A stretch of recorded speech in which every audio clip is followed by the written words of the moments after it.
미국이 발칵 뒤집혔습니다. 이란과의 전면전을 앞두고 진행된 동맹국 전력평가에서 한국이 압도적인 1위를 차지했기 때문입니다. 미 국방부에서 진행된 가상 시뮬레이션에서 이란에게 괴멸당한 미 해군. 모든 계획이 물거품이 될 최악의 위기에 미국 정부는 패닉에 빠졌죠. 하지만 바로 그때 한국에 도착한 조사단의 한마디에 모든 게 뒤집혔습니다. 한국 없이 이란을 이기는 건 불가능입니다. 도대체 무슨 일이 벌어진 걸까요? 미국이 이제 와서 한국에 애원하는 이유, 지금 시작합니다. 세계 최강 미 해군이 이란 앞바다에서 전멸할 뻔했습니다. 허풍이 아닙니다. 펜타곤 지하 벙커 메인 스크린에 뜬 시뮬레이션 결과가 그걸 증명했으니까요. 생존율 22%, 호르무즈 해협의 얕은 뻘밭에 이란이 가디르급 소형 잠수함 40여 척을 매복시켜 놓았습니다.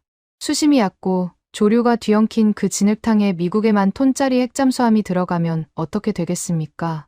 냉각수 펌프 소음이 수중 전체에 울려 퍼집니다. 자폭 드론과 어뢰의 완벽한 표적이 되는 거죠. 붉은 비상등이 전멸할 때마다 장성들의 얼굴이 핏빛으로 물들었습니다. 아무도 입을 열지 못했어요. 이틀 후면 전면전이 시작되는데 해법이 없었으니까요. 저는 로버트 켈러원, 미 국방정보국 동아시아 수석 분석관입니다. 30년간 이 펜타곤에서 태평양의 모든 해저 소음을 분석해 온 사람이에요. 젊은 시절 로스앤젤레스급 핵잠수함의 수석 음탐사로 복무하며 시끄러운 미제 잠수함 소음 때문에 전우를 잃을 뻔한 적도 있습니다. 그 트라우마가 30년째 제 귓속에 박혀 있었어요. 그런데 그날 수천 명의 미수병이 수장되는 걸 막을 열쇠가 제 책상 서랍 속에 있었습니다. 정확히 말하면 제가 30년간 직접 써온 보고서 뭉치 아래에 묻혀 있었죠. 벙커 안이 묘하게 고요했습니다. 평소라면 참모들의 브리핑 소리, 키보드 두드리는 소리가 끊이지 않는 공간이에요. 그날은 달랐습니다.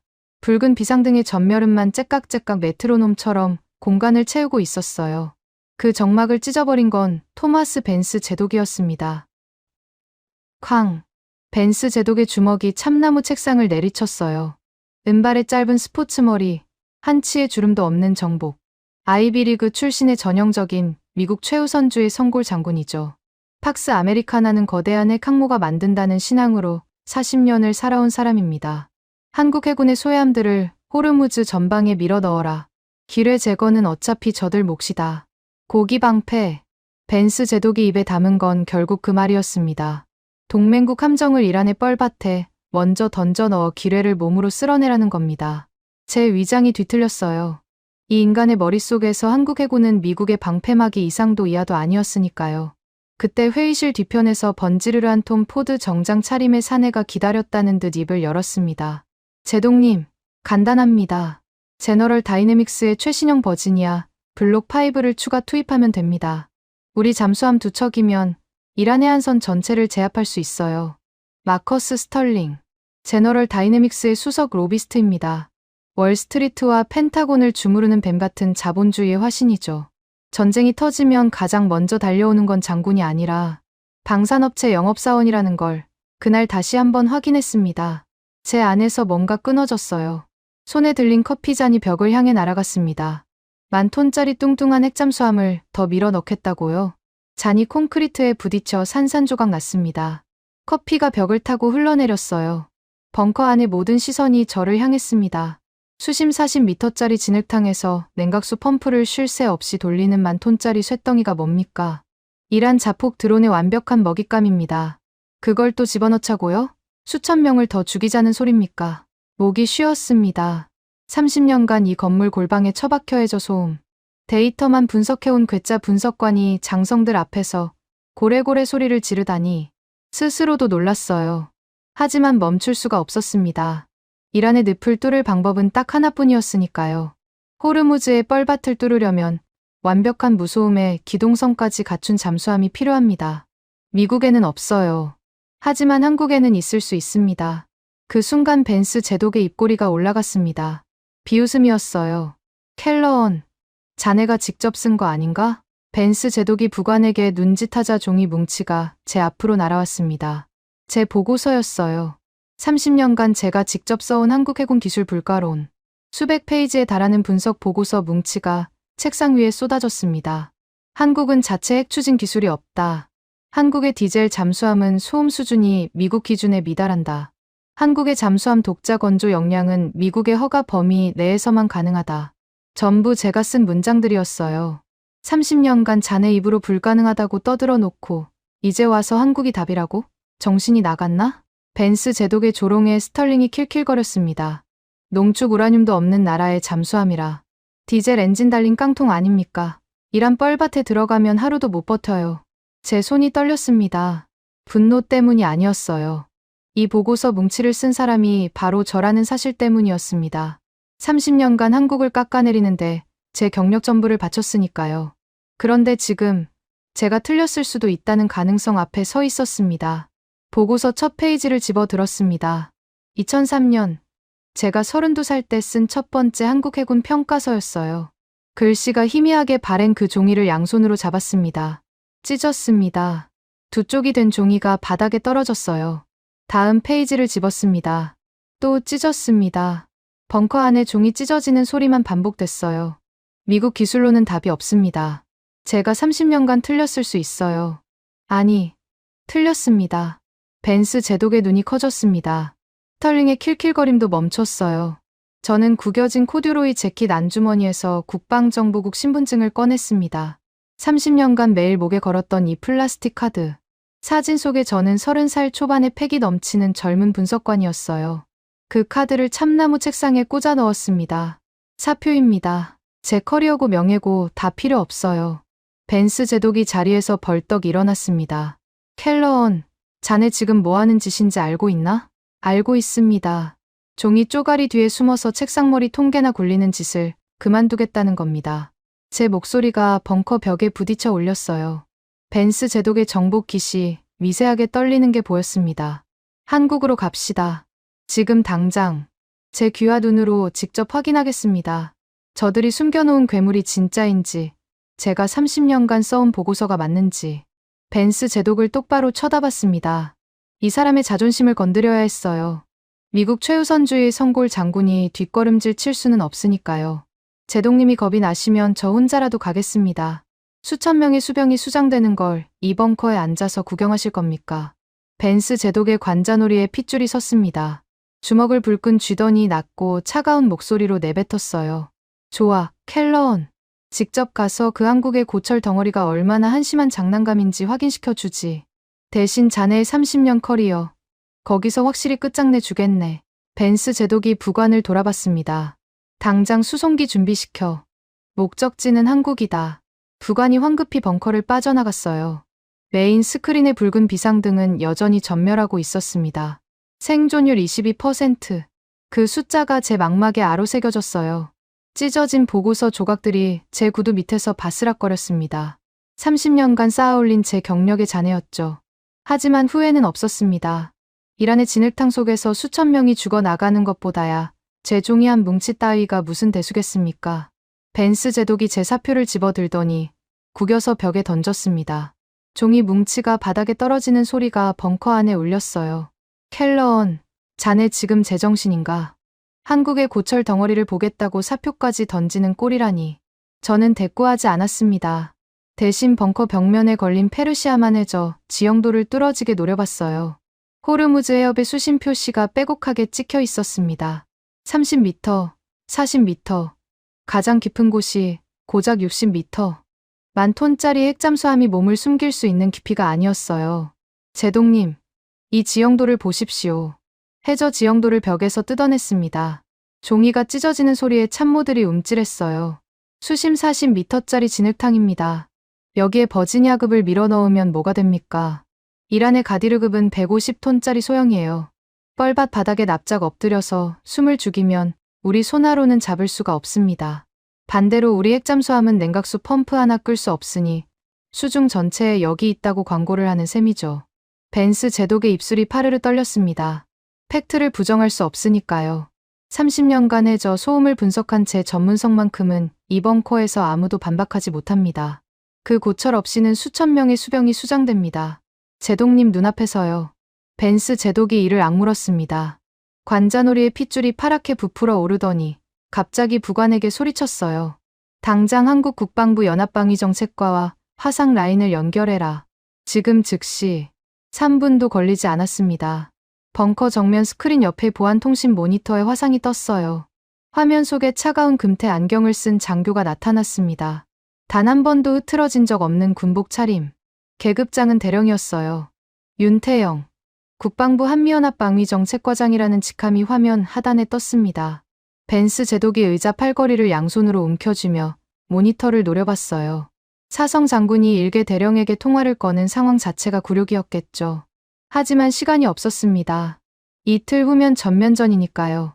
대령, 미합 중국 인도태평양 사령부 사령관 벤스 제독이다. 24시간 내로 진해 해군기지의 모든 극비 구역을 개방하라.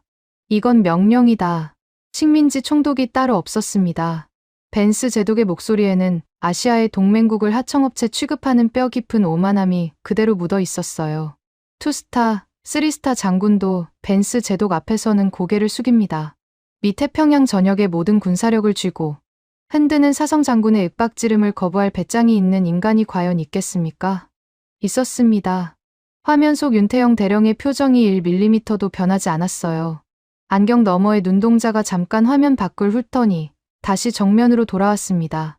제독님, 한미 주둔군지휘협정 제2조 사망 예외 조항에 의거하여 대한민국 국방부 관할 시설에 대한 일방적 사찰 요구는 양국 합의 없이 이행할 수 없습니다.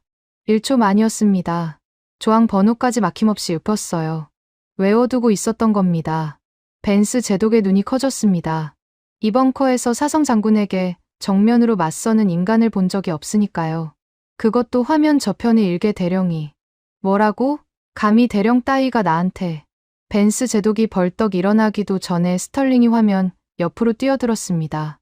톰 포드 정장의 넥타이가 비뚤어진 채 삿대질을 해댔어요. 대령, 알아듣기 쉽게 말해주지. 지금 당장 협조하지 않으면 미합 중국은 대한민국 해군에 대한 군사 위성 지원을 전면 중단할 거야. GPS, 정찰 위성, 통신 채널, 전부 끊어버리겠다. 방산 로비스트가 국가 안보를 볼모로 협박하는 광경이었습니다. 제 위장이 다시 뒤틀렸어요. 하지만 화면 속 윤대령의 반응이 더 충격적이었습니다. 콧바람을 불었습니다.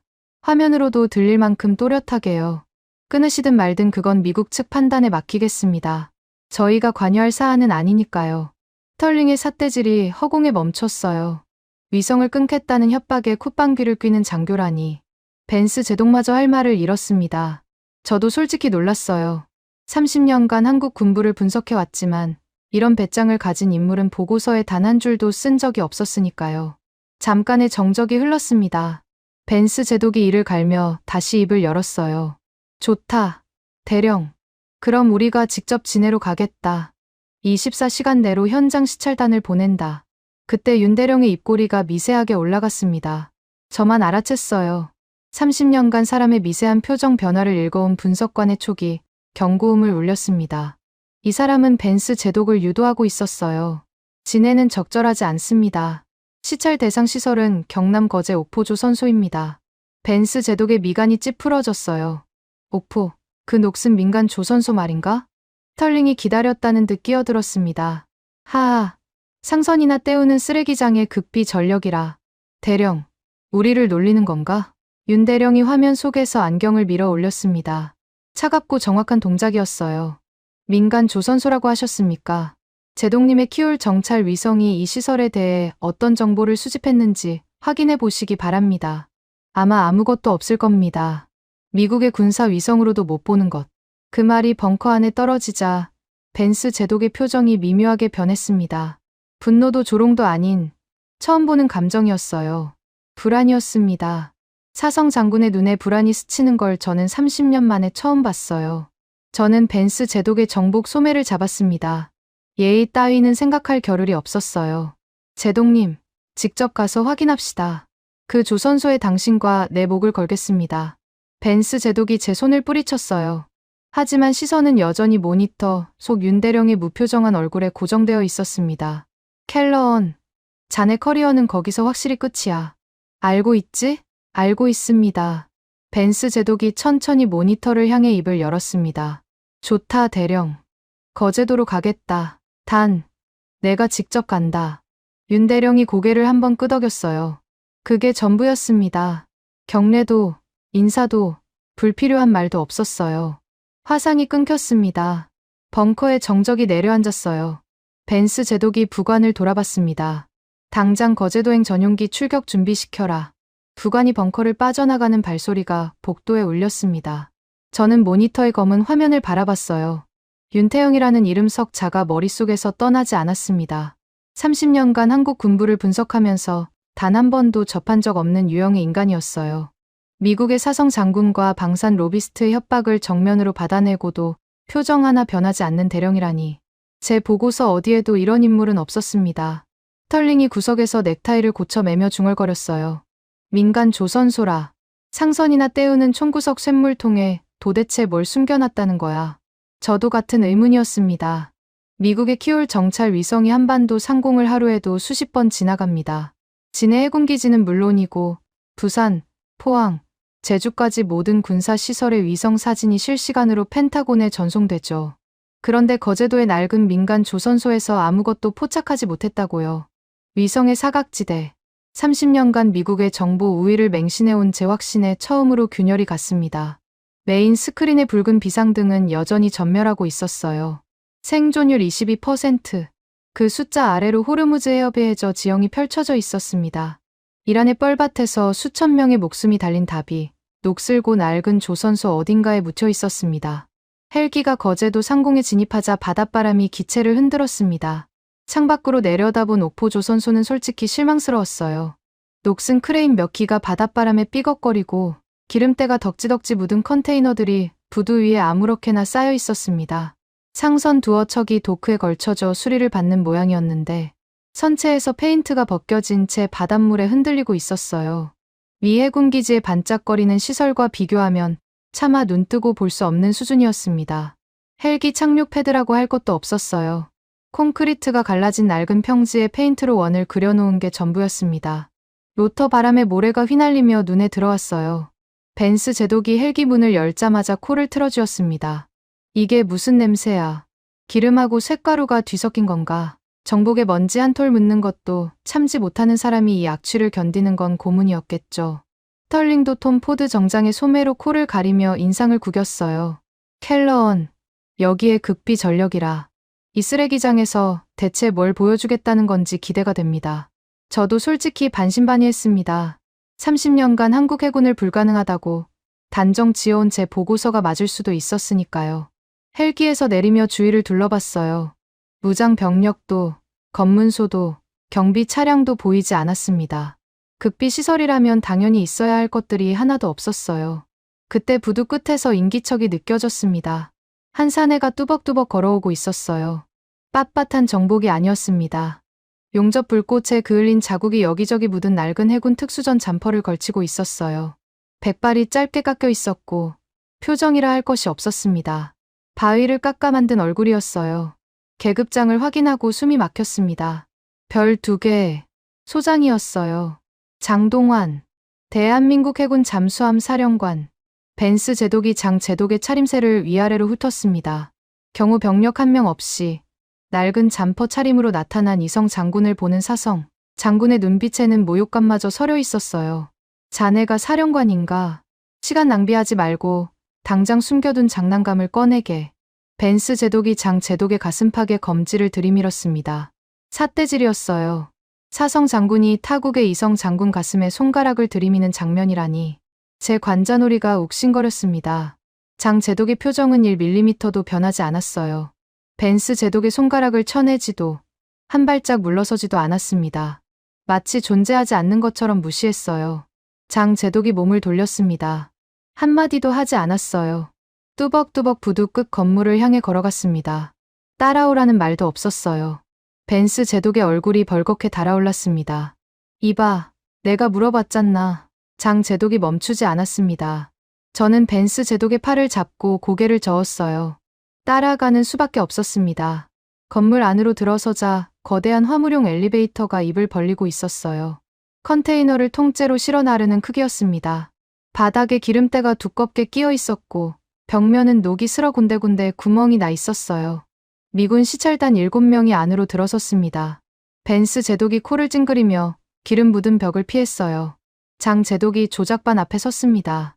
붉은 버튼 하나만 달려있는 낡은 패널이었어요. 녹슨 안전 커버를 열더니 여전히 한마디 말 없이 그 버튼을 눌렀습니다. 바닥이 꺼졌습니다. 비명을 지를 뻔했어요. 엘리베이터가 아래로 떨어지기 시작했습니다. 평범한 화물 엘리베이터의 하강 속도가 아니었어요. 귀가 먹먹해졌습니다. 고막에 압력이 걸리는 게 느껴졌어요. 10초, 20초, 30초. 내벽의 콘크리트가 어느 순간 깎아낸 화강암으로 바뀌었습니다. 지층이 달라진 겁니다. 1분 30초. 귀울림이 심해졌어요. 스털링이 벽을 더듬으며 중심을 잡았습니다. 2분. 쿵. 엘리베이터가 멈췄어요. 제 손목시계의 고도계를 확인했습니다. 지표면에서 수직으로 약 100m 아래. 미국의 키울 정찰 위성이 한반도를 몇 번을 지나가든 절대 볼 수 없는 깊이였어요. 위성의 사각지대가 아니라 아예 위성의 영역 밖이었습니다. 육중한 문이 열렸습니다. 티타늄 이중 철문이었어요. 두께가 제 팔뚝 길이는 됐을 겁니다. 문 사이로 냉기가 밀려들었어요. 숨이 하얗게 나왔습니다. 장 제독이 먼저 어둠 속으로 발을 내디뎠어요. 조명이 켜졌습니다. 바닥부터 순서대로 한 줄씩. 처음엔 바닥에 해수면이 보였어요. 거대한 지하 도크에 짙푸른 바닷물이 가득 차 있었습니다. 다음 줄에 조명이 들어오자 수면 위로 검은 곡면이 드러났어요. 금속이었습니다. 또 한 줄. 선체에 윤곽이 잡혔습니다. 그리고 마지막 줄에 투광기가 천장에서 쏟아지는 순간 저는 숨을 멈췄습니다. 검은 철의 거인이 도크 한가운데 따리를 틀고 있었어요. 8,000톤. 선체 전체가 칠흑 같은 검정이었습니다. 빛을 흡수하는 것 같았어요. 반사광 하나 없이 암흑 그 자체였습니다. 함수에서 한미까지의 곡선이 살아있는 고래의 등처럼 매끄럽게 이어졌어요. 용접 자국도, 이음새도, 볼트 머리 하나도 보이지 않았습니다. 하나의 덩어리로 깎아낸 것 같았어요. 미국의 버지니아급과는 설계 철학 자체가 달랐습니다. 크기를 자랑하는 게 아니라 존재 자체를 지우려는 형상이었어요. 벤스 제독의 입이 벌어졌습니다. 스털링은 두 발짝 뒤로 물러섰어요. 저는 무릎에 힘이 풀리는 걸 느꼈습니다. 30년간 해군 정보를 분석하면서 전 세계의 잠수함 사진을 수만 장 봤어요. 이런 형상은 단 한 번도 본 적이 없었습니다. 그 정적을 깨뜨린 건 쇠를 긁는 듯한 탁한 목소리였어요. 어디서 왔는지는 모르겠고 구경하러 왔으면 눈가를 크게 뜨고 봐라. 돌아봤습니다. 덩치가 산만한 노인이 투광기 불빛 아래로 뚜벅뚜벅 걸어 나오고 있었어요. 두꺼운 코팅 장갑을 낀 손에 커다란 쇠망치가 들려 있었습니다. 수십 년간 쇳가루를 마셔온 탓에 목소리에 금속이 섞여 있었어요. 코팅 장갑 아래로 화상 흉터와 굳은 살이 범벅이 된 손목이 보였습니다. 권영철. 거제 옥포조 선소 내압선체 최고 명장이었어요. 권 명장이 흑경의 선체 앞에 멈춰 섰습니다. 쇠망치를 한 바퀴 돌리더니 검은 선체를 정면으로 내리쳤어요. 깡. 쇠소리가 지하 도크 전체를 울렸습니다. 벽면의 해수면에 파문이 일었어요. 벤스 제독이 움찔하며 한 발짝 물러났습니다. 포스코 쇠붙이에 우리 조선소 쟁이들 피땀을 때워서 만든 배다. 깡. 한 번 더 내리쳤습니다. 미제 깡통보다 200m는 좋게 더 내려간다. 심해 수압이 뭔지, 쇳물의 한계가 뭔지 미국 양반들은 모를 거야. 권 명장의 탁한 목소리가 지하 도크 벽에 부딪혀 올렸어요. 벤스 제독이 아무 말도 하지 못했습니다. 스털링의 톰 포드 정장 어깨가 미세하게 떨리고 있었어요. 저는 검은 선체의 곡면에 투광기 빛이 스며드는 것을 바라봤습니다. 빛이 반사되지 않았어요. 흡수됐습니다. 마치 심해 그 자체를 떼어다 붙인 것 같았어요. 미국의 정찰 위성이 허공만 쳐다보는 동안 대한민국은 이 화강암 밑에서 조용히 괴물을 키우고 있었던 겁니다. 벤스 제독이 평정심을 되찾으려 애쓰는 게 보였습니다. 턱을 치켜들고 정복의 매무새를 고치더니 검은 선체를 올려다보며 입을 열었어요. 껍데기는 인정하지. 크기도 형상도 나쁘지 않아. 일부러 여유를 부리는 투였습니다. 하지만 목소리가 미세하게 갈라지는 걸 저는 놓치지 않았어요. 30년간 사람의 목소리 떨림을 분석해온 귀입니다. 벤스 제독은 분명히 동요하고 있었어요. 그래도 이 사람은 사성 장군이었습니다. 쉽게 무너질 인간이 아니었죠. 하지만 속이 비었으면 소용없지 않나. 동력이 뭔가? 디젤인가? 아니면 연료전지인가? 설마 이 덩치를 재래식으로 굴리겠다는 건 아니겠지. 계산된 질문이었습니다. 핵 추진이 아니면 이 크기의 잠수함은 작전 반경이 극도로 제한됩니다. 디젤이든 연료전지든 며칠마다 부상해서 공기를 들이마셔야 하니까요. 이란의 뻘밭에서 부상하는 순간 드론 떼의 표적이 됩니다. 벤스 제독은 그걸 알고 있었어요. 동력원이 재래식이면 이 검은 거인은 그냥 거대한 관짝일 뿐이니까요. 빈 껍데기라. 낯선 목소리가 도크 구석에서 흘러나왔습니다. 구수한 충청도 억양이 섞여 있었어요. 돌아보니 덥수룩한 머리에 두꺼운 뿔테 안경을 쓴 사내가 선체 하부의 좁은 틈에서 기어 나오고 있었습니다. 연구복 주머니에 볼펜 세 자루와 기름 묻은 다이어리가 꽂혀 있었어요. 손에는 몽키 스패너가 들려 있었습니다. 송학수, 한국원자력연구원 초소형 모듈 원전 설계 총괄이었어요. 송 박사가 몽키 스패너로 선체를 가볍게 톡 두드리며 벤스 제독을 올려다봤습니다. 미국은 돈으로 배를 짓지요. 의회 예산 따내고 방산업체 로비하고 거기에 붙는 돈만 배값의 절반이라면서요. 벤스 제독의 미간이 찌푸러졌어요. 우리는 좀 다릅니다. 깡으로 지었거든요. 코웃음이었습니다. 벤스 제독의 코가 아니라 송 박사의 코에서 나온 거였어요. 사성 장군 면전에서 코웃음을 치는 연구원이라니. 벤스 제독의 관자놀이가 다시 파르르 떨렸습니다. 깡으로 원자로를 만들었다는 건가? 무기급 고농축 우라늄도 없는 주제에? 벤스 제독이 반격했어요. 이건 팩트였습니다. 한국은 핵확산금지 조약에 묶여 있으니까요. 우라늄 농축도 20%를 넘길 수 없습니다. 미국의 핵잠수함은 90% 이상의 고농축 우라늄을 씁니다. 농축도가 낮으면 원자로가 커져야 하고, 커지면 냉각 펌프가 필요하고, 펌프가 돌면 소음이 납니다. 잠수함의 사용선고죠. 디젤이나 달았겠지. 수중에서 하루 버티면 다행이고, 이란 뻘밭에 들어가면 부상해서 숨 쉬어야 할 텐데. 격침감이야. 스털링이 기다렸다는 듯 맞장구를 쳤어요. 그렇죠, 제독님. 디젤 깡통이면 이란 앞바다에서 반나절도 못 가요. 송 박사가 몽키 스패너를 연구복 주머니에 꽂았습니다. 대신 품 안에서 낡은 태블릿을 꺼냈어요. 화면에 금이 가 있었고 모서리가 달아 있었습니다. 비싼 장비가 아니었어요. 전원을 켜더니 벤스 제독의 눈앞에 들이밀었습니다. 화면에 숫자가 떴어요. 가동 일수 1801. 연속 무사고. 디젤이 아닙니다. 송 박사의 충청도 사투리가 지하 도크에 울렸어요. 원자로입니다. 1800일이면 5년이에요. 트럼프 대통령이 핵잠수함 도입을 입에 올리기도 전에 이 밑에서는 이미 원자로가 돌아가고 있었습니다. 벤스 제독의 얼굴에서 핏기가 빠졌어요. 하얗게 질린 얼굴로 태블릿 화면을 뚫어지게 노려봤습니다. 숫자가 거짓말을 할 리 없었어요. 가동 로그는 초 단위까지 기록되어 있었고 온도, 압력, 출력 데이터가 실시간으로 갱신되고 있었습니다. 5년이라고? 벤스 제독의 목소리가 갈라졌어요.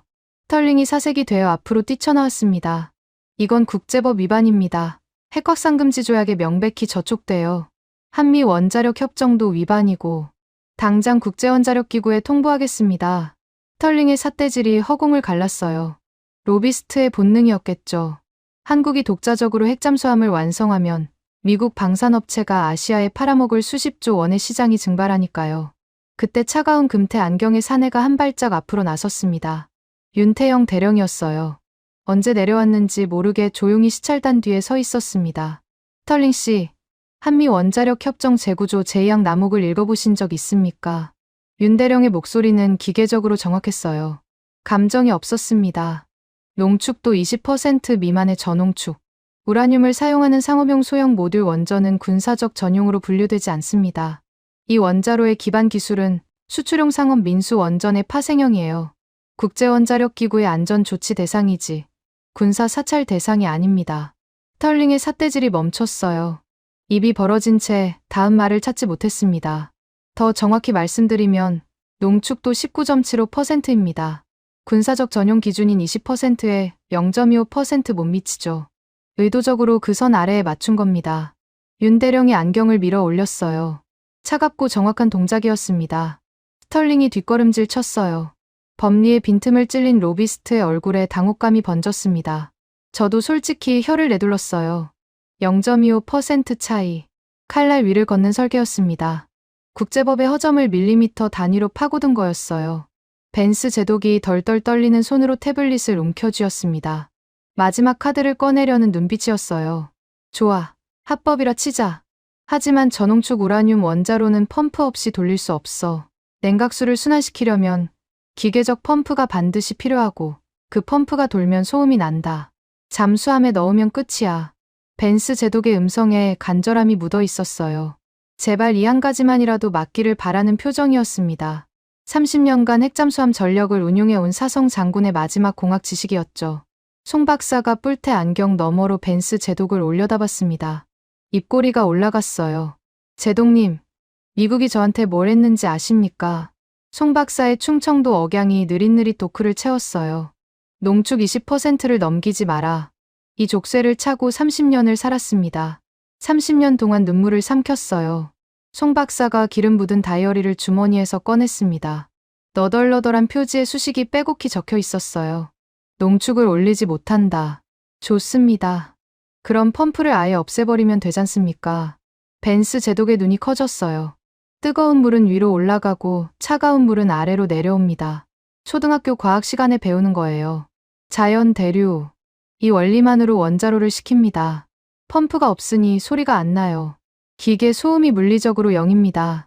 송 박사가 다이어리를 펼쳐 벤스 제독의 눈앞에 들이밀었어요. 자연순환 냉각 계통의 설계도가 연필로 그려져 있었습니다. 깔끔한 CAD 도면이 아니었어요. 연구실 책상에서 볼펜과 연필로 수백 번 고쳐 그린 손때 묻은 설계도였습니다. 세계 최초입니다. 기계적 펌프 없이 원자로를 냉각하는 잠수함용 소형 모듈 원전. 미국이 채운 족쇄가 오히려 이 기술을 낳았어요. 벤스 제독의 무릎이 미세하게 흔들렸습니다. 스털링은 이미 벽에 등을 기댄 채 멍하니 선체를 올려다보고 있었어요. 저는 태블릿의 가동 로그를 다시 들여다봤습니다. 30년간 해저 소음을 분석해온 제 눈이 미세 진동 패턴을 자동으로 읽었어요. 원자로 출력 변동에 따른 진동 데이터가 초 단위로 기록되어 있었습니다. 디젤이면 엔진의 규칙적인 왕복 진동이 찍힙니다. 기존 핵잠수함이면 냉각수 펌프의 저주파 맥동이 반드시 남아요. 로그를 위에서 아래로 훑었습니다. 다시 훑었어요. 세 번째 훑었습니다. 없었습니다. 기계적 진동의 흔적이 단 한 줄도 없었어요. 등골이 서늘해졌습니다. 30년 경력의 음탐사가 단언합니다. 이 로그가 진짜라면 이 잠수함은 수중에서 존재하지 않는 것과 같았어요. 맙소사. 제 입에서 신음이 새어나왔습니다. 벤스 제독이 저를 돌아봤어요. 제 표정에서 뭔가를 읽었겠죠. 사성 장군의 얼굴에 공포가 번졌습니다. 30년간 미국 해군의 기술적 우위를 맹신해 온 사람이 그 신앙이 무너지는 순간을 목격하고 있었으니까요. 벤스 제독이 태블릿을 송 박사에게 도로 밀어냈습니다. 손끝이 떨리는 걸 숨기려는 듯 주먹을 꽉 쥐었어요. 종이 쪼가리는 됐어. 로그 따위야 얼마든지 조작할 수 있지. 목소리에 힘이 없었습니다.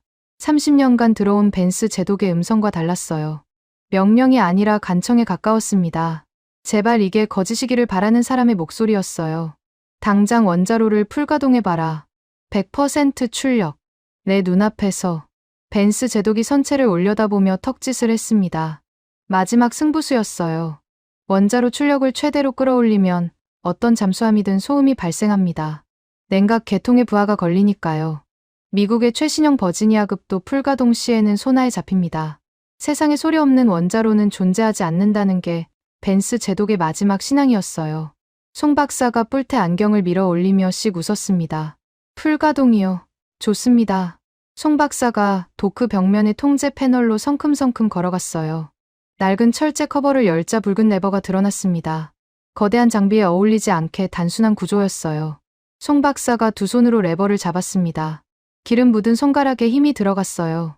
밀어 올렸습니다. 도크 전체가 미세하게 진동했어요. 선체 내부에서 뭔가가 깨어나는 느낌이었습니다. 하지만 소리는 없었어요. 발바닥으로 전해지는 진동만이 원자로가 살아있다는 유일한 증거였습니다. 출력 50% 돌파. 송 박사가 패널의 계기를 읽었어요. 70%, 80, 90. 숫자가 올라갈수록 벤스 제독의 목이 뻣뻣하게 굳어갔습니다. 귀를 세우고 있었어요. 아무 소리도 나지 않았습니다. 100%. 송 박사가 레버에서 손을 뗐어요. 원자로가 최대 출력으로 가동되고 있었습니다. 도크 안은 여전히 고요했어요. 냉각수 펌프의 윙윙거림도, 기계적 맥동도, 배관의 진동음도 없었습니다. 그때 시찰단 뒤편에서 다급한 발소리가 울렸어요. 은색 카드 케이스를 양손에 든 사내가 헐레벌떡 뛰어왔습니다. 깐깐하게 다린 셔츠에 신경질적으로 빗어 넘긴 머리카락. 하일리 밀러 박사였어요. 나토 소속 해저 음향탐지 수석과학자. 벤스 제독이 한국의 조작을 밝혀내라며 동행시킨 서방 최고의 소나 전문가였습니다. 밀러 박사가 은색 펠리컨 하드 케이스의 잠금 장치를 딸깍 열었어요. 안에는 초정밀수 중 음향 센서가 스펀지 위에 누워 있었습니다. 나토 해군이 러시아 핵잠수함을 추적할 때 쓰는 최고 등급 장비였어요. 이걸로 잡히지 않으면 세상 어떤 소나로도 잡을 수 없습니다. 밀러 박사가 센서를 꺼내 케이블을 노트북에 연결했어요. 손놀림이 정확하고 빨랐습니다. 정치 군인들은 경멸하지만 자기 장비만큼은 목숨처럼 다루는 사람이었죠. 센서를 도크 수조에 해수면 위로 가져갔습니다. 풍덩. 센서가 물속으로 빨려 들어갔어요. 밀러 박사가 노트북 화면 앞에 쪼그려 앉았습니다. 주파수 분석 그래프가 실시간으로 그려지기 시작했어요. 벤스 제독이 밀러 박사의 어깨 너머로 화면을 노려봤습니다. 스털링도, 저도, 미군 참모들도 전부 그 작은 화면에 시선을 고정했어요. 그래프의 파동선이 움직이기 시작했습니다. 기준선 위로 미세한 떨림이 나타났어요. 벤스 제독의 입꼬리가 올라갈 뻔했습니다. 소음이 잡히는 건가? 밀러 박사가 고개를 저었어요. 이건 해수의 자연 대류음입니다. 바닷물이 온도 차이로 움직이면서 내는 소리예요. 원자로 소음이 아닙니다. 벤스 제독의 입꼬리가 얼어붙었어요. 밀러 박사가 키보드를 두드려 필터링을 적용했습니다. 자연의 소음을 걸러내고 기계적 소음만 추출하는 작업이었어요. 그래프가 다시 그려졌습니다. 일직선이었어요. 완벽한 0이었습니다. 파동선이 기준선 위로 단 1mm도 올라가지 않았어요. 원자로가 100% 출력으로 가동되고 있는데 나토 최고 등급의 초정밀 센서에 찍힌 기계적 소음이 0이었습니다. 밀러 박사의 안경이 미끄러져 바닥에 떨어졌어요. 줍지 않았습니다. 줍을 수 없었겠죠. 두 손이 떨리고 있었으니까요. 불가능합니다. 밀러 박사의 목소리가 갈라졌어요. 독일인 특유의 깐깐한 절제가 완전히 무너져 있었습니다. 백색 소음보다 낮아요. 바다의 자연파도 소리보다 이 원자로가 더 조용합니다. 이건 잠수함이 아니라 유령이에요. 벤스 제독이 밀러 박사의 헤드폰을 낚아챘습니다. 귀에 꽂았어요. 눈을 질끈 감았습니다. 30초, 1분. 벤스 제독의 감은 눈 위로 땀방울이 흘러내렸어요. 아무것도 들리지 않는 겁니다. 만톤에 가까운 원자로가 돌아가고 있는데 귀에 닿는 건 해수가 선체를 스치는 미세한 물소리뿐이었어요. 저도 눈을 감았습니다.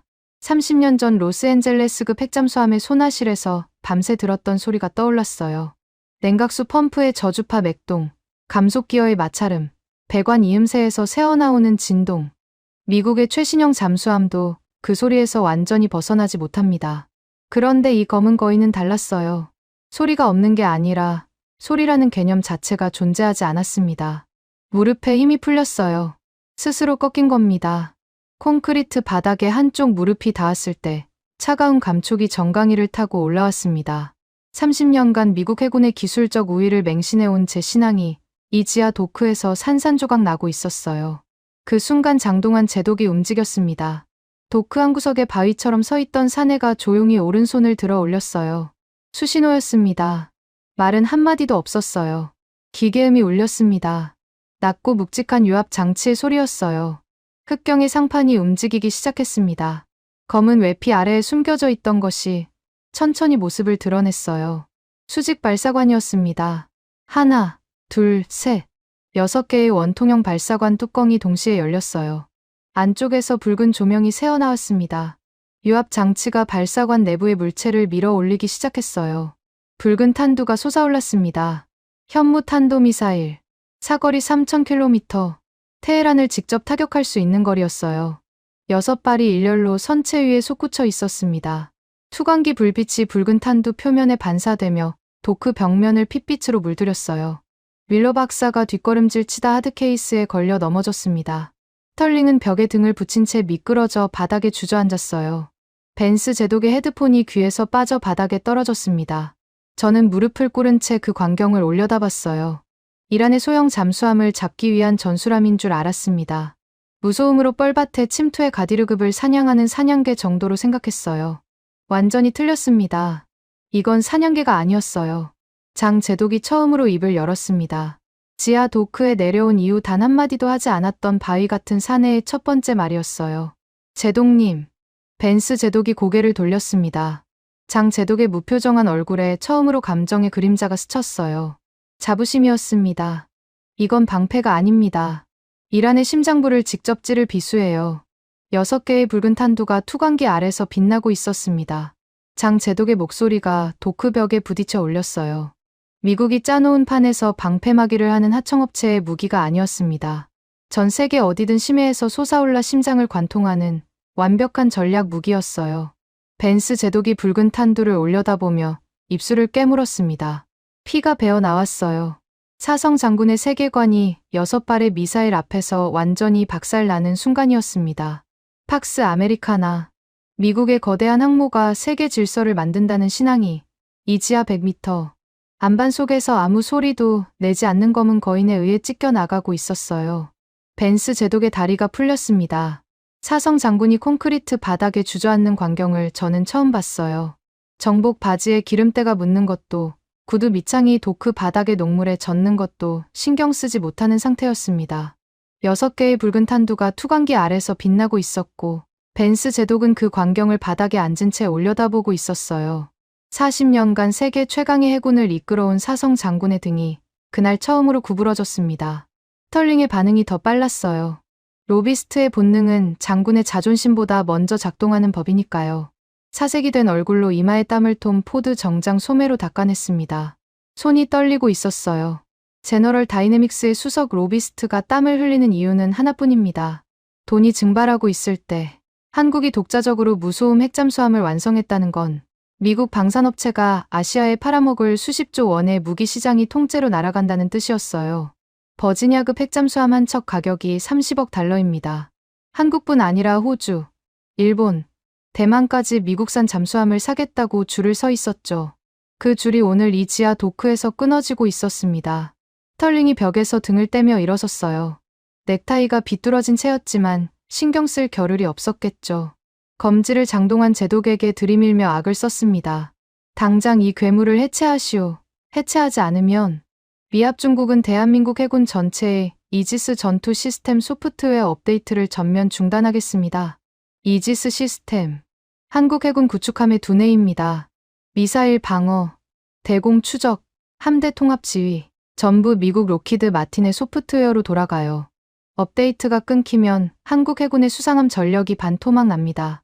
스털링이 꺼낸 카드는 비열하지만 치명적이었어요. 무기를 팔아놓고 소프트웨어 업데이트를 볼모로 잡는 겁니다. 동맹국의 숨통을 쥐고 흔드는 미국 방산업체의 민낯이었죠. 벤스 제독도 바닥에서 간신히 몸을 일으켰습니다. 정복의 먼지를 털어내며 마지막 위험을 끌어모았어요. 스털링의 말이 맞다. 동맹의 통제를 벗어난 무기는 동맹의 적이야. 미합 중국은 통제 불능의 전략 자산을 용인할 수 없어. 사성 장군과 방산 로비스트가 나란히 서서 한국을 압박하는 광경이었습니다. 권력과 자본이 합작해서 기술 주권을 짓밟으려는 거였어요. 제 위장이 뒤틀렸지만 솔직히 말하면 이 협박이 통할 수도 있다고 생각했습니다. 이지스 시스템 없이는 한국 해군의 수상함 전력이 마비되니까요. 윤태영 대령이 앞으로 한 발짝 나섰습니다.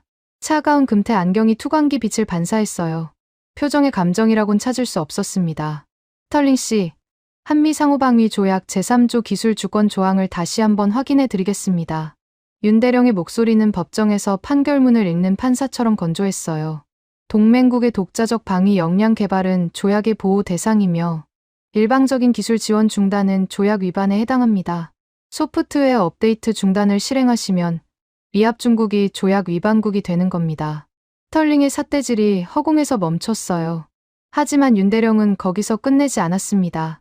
참고로 국제사법재판소 판례 2022년 제73호에 따르면 방산 기업의 일방적 기술 차단은 국가 간 무력 위협에 준하는 행위로 판시된 바 있습니다. 스털링의 얼굴에서 핏기가 빠졌어요. 법리로 목을 조이는 대령 앞에서 로비스트의 허세가 종이 조각처럼 구겨지고 있었습니다. 벤스 제독도 입을 다물었어요. 조약 위반국이라는 단어가 사성 장군의 마지막 위협마저 잘라낸 거였죠. 그때 장동환 제독이 움직였습니다. 도크 구석에 바위처럼 서 있던 사내가 천천히 스털링에게 다가갔어요. 싸늘한 눈빛이었습니다. 장 제독의 거친 손이 스털링의 톰 포드 정장 멱살을 움켜쥐었어요. 스털링이 비명을 지를 틈도 없이 끌려갔습니다. 도크 벽면에 해치가 열렸고 장 제독이 스털링을 흑경의 선체 안으로 밀어 넣었어요. 직접 보시오. 장 제독이 내뱉은 두 번째 말이었습니다. 선체 내부의 좁은 통로를 지나자 전투 정보실이 나타났어요. 해치를 열고 안으로 들어서는 순간 숨이 멎었습니다. 장 제독이 메인 콘솔에 전원을 올렸어요. 푸른 빛이 실내를 가득 채웠습니다. 거대한 디스플레이 세 면이 동시에 켜지며 전투체계 화면이 펼쳐졌어요. 한글이었습니다. 전투 배치, 어뢰 발사, 표적 추적, 함대 통신, 관성항법, 수중 기뢰 탐지. 화면을 가득 메운 모든 메뉴가, 모든 상태 표시가, 모든 경고 문구가 한글이었어요. 영어가 한 글자도 없었습니다.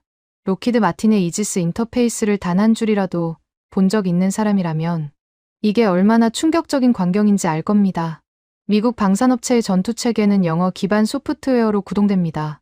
메뉴 하나, 경고 문구 하나까지 전부 영어예요. 한국 해군의 기존 구축함도 마찬가지였습니다. 미국이 팔아준 소프트웨어 위에서 돌아가니까요. 그런데 이 화면에는 영어의 흔적이 없었어요. 장 제독이 콘솔 앞에 섰습니다.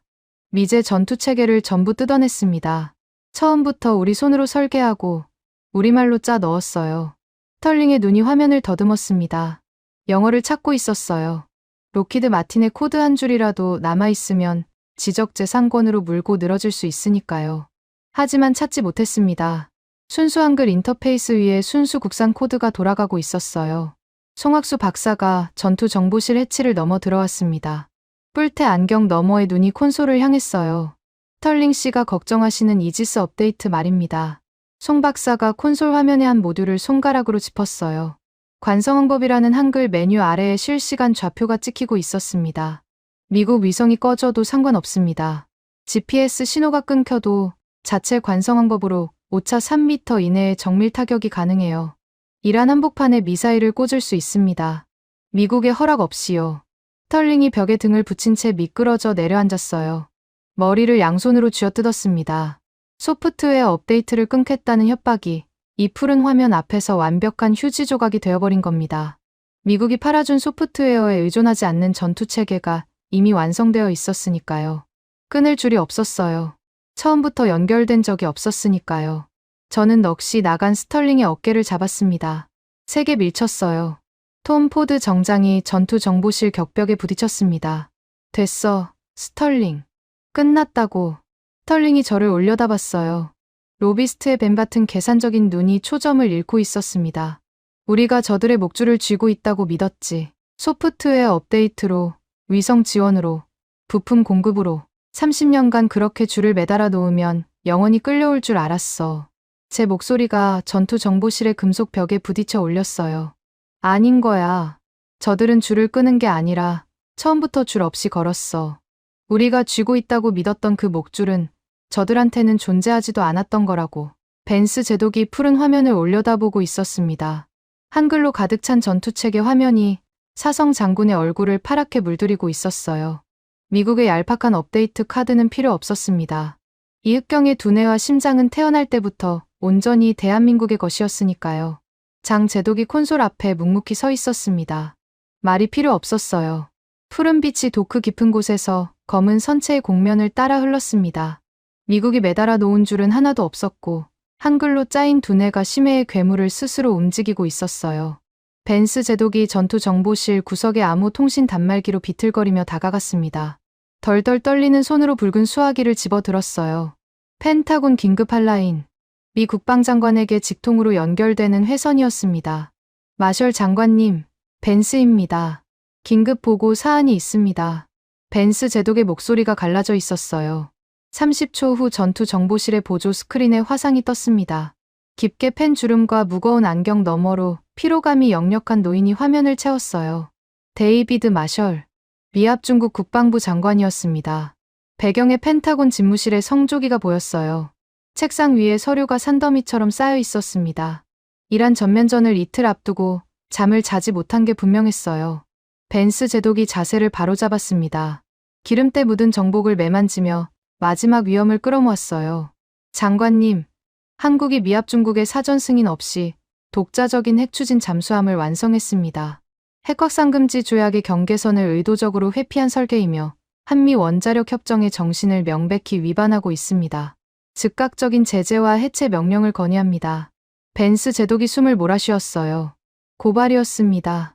한국을 조약 위반국으로 몰아 흑경을 해체시키려는 마지막 수였죠. 화면 속 마셜 장관이 안경을 벗었습니다. 눈을 비비더니 안경을 다시 썼어요. 긴 침묵이 흘렀습니다. 벤스. 마셜 장관의 목소리가 낮고 무거웠어요. 지금 자네한테 제재를 논할 시간이 있나? 벤스 제독의 얼굴이 굳었습니다. 이틀 후면 이란이 호르무즈를 걸어 잠근다. 미 오함대 항모전단이 포위되면 수천 명의 수병이 수장돼. 그 시뮬레이션 결과를 자네가 직접 올렸잖나. 생존율 22%라고. 마셜 장관의 음성이 한 톤 올라갔어요. 그 상황에서 유일하게 이란의 뻘밭을 뚫을 수 있는 자산을 해체하라고? 자네가 지금 무슨 소리를 하고 있는 건지 알고나 있는 건가? 벤스 제독의 입이 벌어졌어요. 반박하려 했지만 마셜 장관이 먼저 끊었습니다. 옆에 그 로비스트 녀석도 있지. 스털링인가 뭔가 하는. 스털링이 화면 밖에서 움찔했어요. 소프트웨어 업데이트를 끊겠다고 협박했다면서? 동맹국 군대의 전투체계를 볼모로 잡아서 방산업체 이권을 챙기겠다는 건가? 마셜 장관이 책상을 주먹으로 내리쳤어요. 쿵 하는 소리에 화면이 흔들렸습니다. 닥쳐. 둘 다. 수천 명이 죽게 생겼는데 조약 위반이니 이권이니 짓거리고 있어? 내가 지금 이 책상 위에서 매일 밤 들여다보는 게 뭔 줄 아나. 미항모 전단 포위 위기 보고서야. 페이지마다 우리 수병들 관짝 숫자가 올라가고 있다고. 마셜 장관의 불호령에 벤스 제독이 한 발짝 뒤로 물러났습니다. 사성 장군이 민간인 장관에게 밀리는 모습을 보는 건 처음이었어요. 하지만 마셜 장관은 단순한 민간인이 아니었습니다. 베트남전 참전 용사 출신으로 전쟁의 냄새를 아는 사람이었죠. 책상머리에서 체면을 따지는 게 아니라 관짝 숫자를 세는 사람이었어요. 저는 벤스 제독을 밀치고 카메라 앞에 섰습니다. 벤스 제독의 정복 소매를 잡아끄는 제 손에 힘이 들어갔어요. 장관님, 켈러언입니다. 마셜 장관의 시선이 저를 향했어요. 저는 30년간 한국 해군의 기술력을 부정해온 인간입니다. 제가 직접 쓴 보고서가 이 벙커 어딘가에 수백 페이지 쌓여 있어요. 한국은 불가능하다고, 미국의 허락 없이는 아무것도 못한다고 30년간 떠들었습니다. 목이 메었어요. 30년의 오판이 목구멍에 걸려 있었습니다. 틀렸습니다. 전부 틀렸어요. 이 잠수함은 진짜입니다. 무소음 원자로가 실제로 돌아가고 있고 나토 최고 권위자의 센서로 검증했습니다. 미 수병을 살릴 유일한 동아줄이 이흑경뿐이에요. 마셜 장관이 안경 너머로 저를 한참 바라봤습니다. 피로에 찌든 눈이었지만 판단력은 살아있었어요. 켈러언, 자네가 30년 경력을 걸고 말하는 건가? 제 경력은 이미 끝났습니다, 장관님. 오늘 사표를 던졌어요. 경력이 아니라 제 목숨을 거는 겁니다. 마셜 장관이 길게 숨을 내쉬었습니다. 안경을 벗고 책상 위에 서류 뭉치를 내려다봤어요. 동맹국 서열평가 보고서라는 제목이 화면으로도 보였습니다. 미국이 동맹국들을 줄 세워 등급을 매기는 문서였죠. 한국은 거기서 늘 미국의 지시를 따르는 2등 동맹이었습니다. 마셜 장관이 그 보고서를 집어들었어요. 잠깐 들여다보더니 바닥에 던져버렸습니다. 종이가 흩날리는 소리가 화면 너머로 들렸어요. 이딴 종이 쪼가리는 오늘부로 백지화한다. 벤스 제독의 눈이 커졌습니다. 마셜 장관이 카메라를 정면으로 노려봤어요. 벤스, 한국 해군 사령관이 옆에 있나? 벤스 제독이 멈칫했습니다. 장동환 제독이 전투정보실 구석에 묵묵히 서 있었어요. 벤스 제독이 마지못해 옆으로 비켰습니다. 장 제독이 카메라 앞으로 천천히 걸어왔어요. 용접 자국이 묻은 낡은 잠퍼 차림 그대로였습니다. 마셜 장관이 화면 속에서 장 제독을 바라봤어요. 빳빳한 정복의 사성 장군과 기름때 묻은 잠퍼의 이성 장군. 대비가 극명했습니다. 마셜 장관이 고개를 숙였어요. 미합 중국 국방부 장관이 화면 너머의 한국 해군 장교에게 고개를 숙이는 장면이었습니다. 제독, 미합 중국을 대신하여 공식적으로 요청합니다. 호르무즈 해협에서 미항모 전단의 최선봉에 서 주십시오. 간청이었습니다. 명령이 아니었어요. 동맹국을 하청 취급하며 줄을 세우던 미합 중국이 대한민국 해군에게 제일 앞줄에 서달라고 엎드려 비는 순간이었습니다. 장 제독이 아무 말 없이 한번 고개를 끄덕였어요. 그게 전부였습니다. 화상이 끊겼어요. 전투 정보실에 깊은 정적이 내려앉았습니다. 콘솔의 푸른빛만 6사람의 얼굴을 번갈아 비추고 있었어요. 아무도 입을 열지 못했습니다. 저는 구겨진 코듀로이 재킷 안주머니에 손을 넣었어요. 종이 뭉치가 잡혔습니다.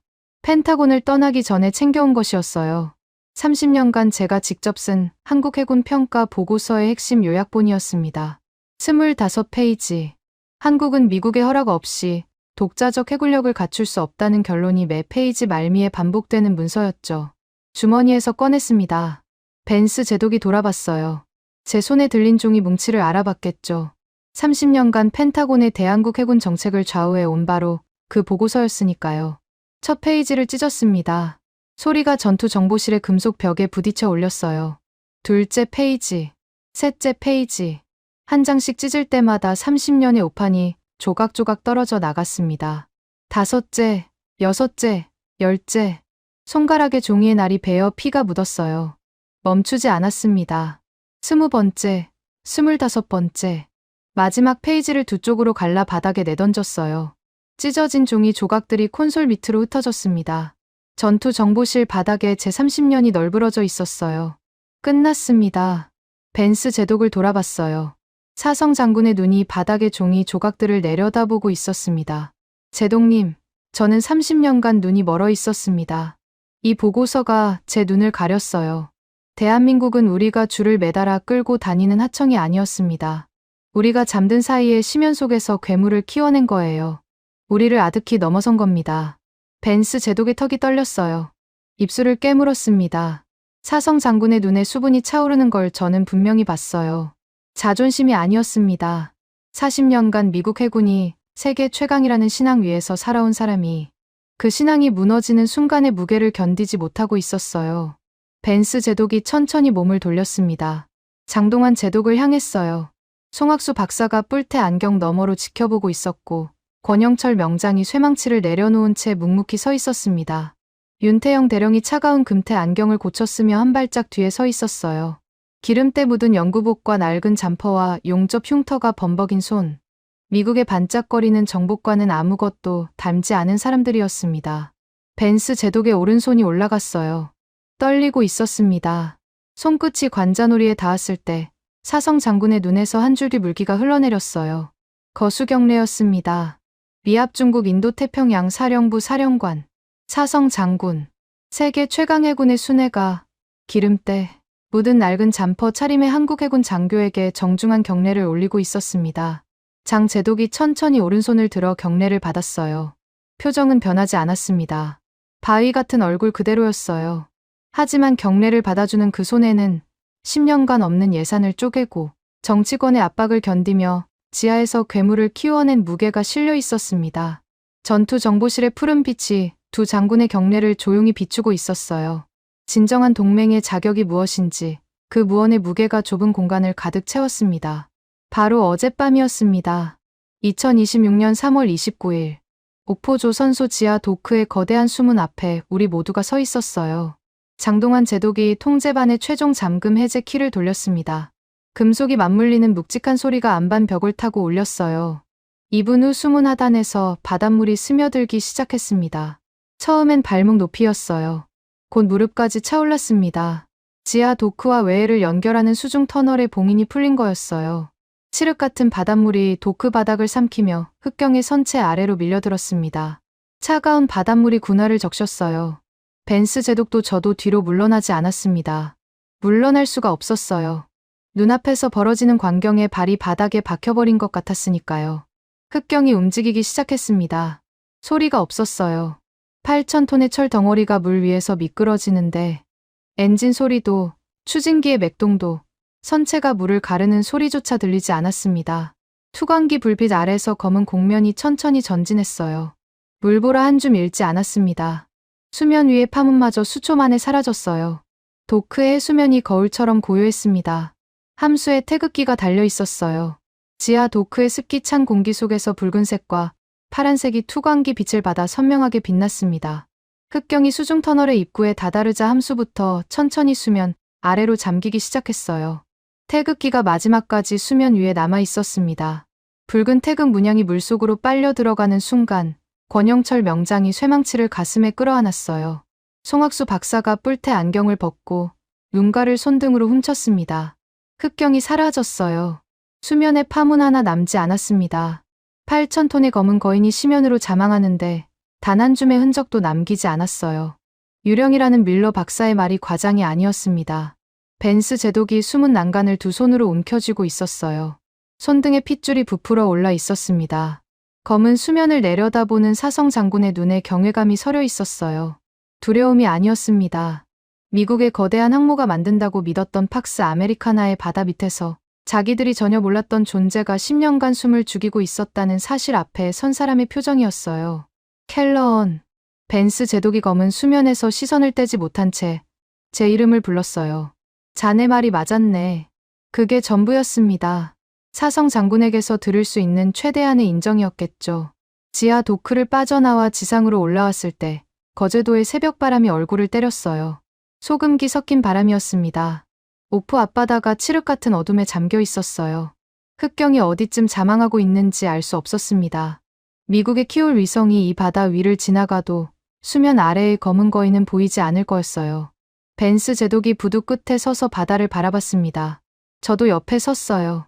아무 말도 하지 않았습니다. 파도 소리만 부두 콘크리트에 부딪혀 올리고 있었어요. 그 정적을 깨뜨린 건 밀러 박사의 노트북 알림음이었습니다. 밀러 박사가 황급히 화면을 열었어요. 지하 도크에서 측정한 흑경의 소음 데이터를 나토 본부 보안 서버에 업로드하는 과정에서 송신 대상 목록에 나토 해군 수뇌부 전원이 포함되어 있었습니다. 밀러 박사의 직속 보고 라인이었죠.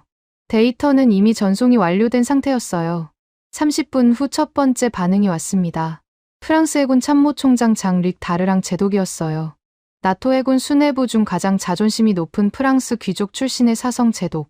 처음엔 벤스 제독의 동조의 한국에 잠수함 기술을 코웃음 쳤던 바로 그 인물이었습니다. 밀러 박사의 노트북에 급비 통신이 떴어요. 밀러 박사가 화면을 읽더니 안경을 벗고 이마를 짚었습니다. 다르랑 제독이 대한민국 해군과 즉각적인 전략 잠수함 합동 훈련을 요청하고 있습니다. 프랑스 해군 참모총장 명의의 공식 통신이에요. 벤스 제독의 고개가 돌아갔어요. 눈이 커졌습니다. 뭐라고? 미합 중국을 경유하지 않고 직접 한국 해군의 핫라인을 열겠다고 합니다. 미국을 패싱한 겁니다. 나토의 핵심 동맹국인 프랑스가 미국의 허락 없이 한국에 직접 손을 내밀었어요. 다르랑 제독의 콧대 높은 자존심이 무너진 거였습니다. 소음 제로 데이터가 그 자존심을 박살낸 거였어요. 핵잠수함 운용국인 프랑스의 바라쿠다급 최신형 잠수함도 수중 소음을 완전히 지우지 못했으니까요. 한국이 해낸 일을 프랑스는 하지 못한 겁니다. 두 번째 통신이 따라왔습니다. 영국 해군이었어요. 차세대 핵잠수함 드레드노트급 사업에 한국의 자연, 순환 SMR 기술 도입을 긴급 안건으로 상정한다는 내용이었습니다. 영국 해군 설계국이 한국원자력연구원에 기술 교류 서한을 발송했다는 확인까지 붙어 있었어요. 세 번째, 호주 해군. 네 번째, 일본 해상자위대. 통신이 빗발쳤어요. 밀러 박사의 노트북 알림음이 쉴 새 없이 울렸습니다. 전 세계 해군이 오프 앞바다를 향해 손을 뻗고 있었어요. 벤스 제독이 부두 난간을 잡고 고개를 떨궜습니다. 미국이 만들어 놓은 판이 무너지고 있었어요. 미 해군이 동맹국들의 잠수함 기술을 통제하며 줄을 세우던 질서가 이 녹슨 조선소 앞바다에서 산산조각 나고 있었습니다. 오만한 보호자가 피보호자의 줄을 매달아 끌고 다니던 프레임이 뒤집어진 거였어요. 이제 줄을 쥐고 있는 쪽은 미국이 아니었습니다. 장동환 제독이 부두 끝에 묵묵히 서 있었어요. 바다를 바라보고 있었습니다. 흑경이 잠겨있는 그 심연을 말없이 내려다보고 있었어요. 열애 동안 없는 예산을 쪼개고 정치권의 압박을 견디며 안반 밑에서 키워낸 괴물이 지금 이 바다 어딘가에서 미항모 전단을 구원하러 가고 있었습니다. 장 제독의 바위 같은 얼굴에 새벽빛이 스쳤어요. 표정은 여전히 변하지 않았습니다. 미군 귀환 수송기가 거제 공항 활주로에서 이륙한 건 그로부터 2시간 후였어요.